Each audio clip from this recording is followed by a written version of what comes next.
Now, we will discuss different ways of spotting and combating terrorism financing. Let's start with FATF.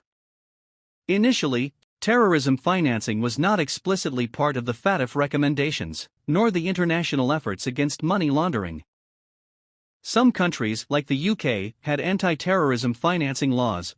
However, even until the 9/11 attacks in 2001, majority of the countries had no such laws. Thus, the 9/11 attacks changed this, and 9 special recommendations were added to the FATF framework in the years following the attacks, especially targeting the combating of terrorism financing. These special recommendations have since been integrated into the general FATF framework of 40 recommendations. Thus, now recommendations for money laundering as well as combating terrorism financing are under the same legal framework or the same legal umbrella. The aim is to combat both issues with similar tools. Some of these recommendations are specific for terrorism financing, but generally speaking, the recommendations target both issues and proliferation financing as well. As discussed in the previous lesson, terrorism financing may involve money laundering, but it is not always the case. The two concepts are also really distinct. Thus, in practice, it means that terrorism financing has to be detected through customer identification, know your customer, and transaction monitoring.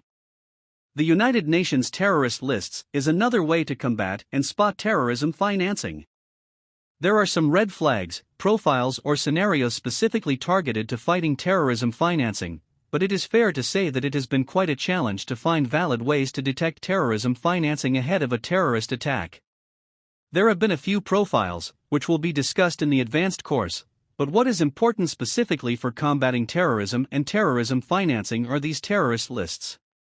These lists have also been integrated into FATF recommendations. The United Nations have adopted several resolutions asking nations or countries to follow the terrorist list drafted by the United Nations. There's a specific list regarding Al-Qaeda, Afghanistan, along with some others, and there is also a general list with individuals and groups. That is a general counter-terrorist list. In another resolution, the United Nations asks states to make their own national list. So every country is supposed to have a national terrorist list.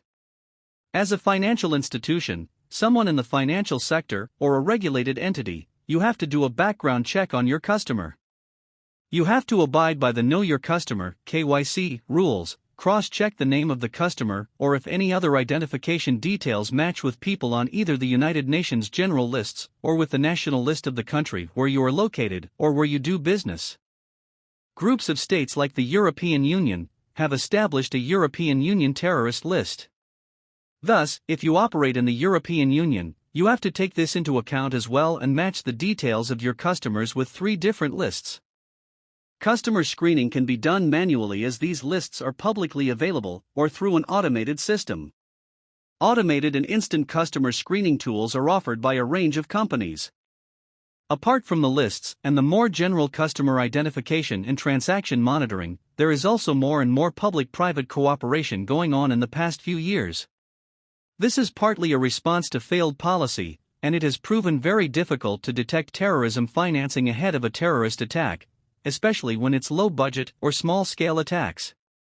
There is very little finance needed for such an attack, and detection prior to an attack has proven almost impossible.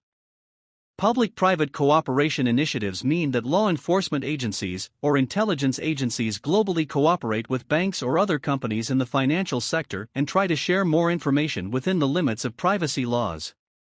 Thus, with the help of this information, banks or other financial sector businesses can do more targeted searches in their database among their customers and try to detect terrorism financing as early as possible.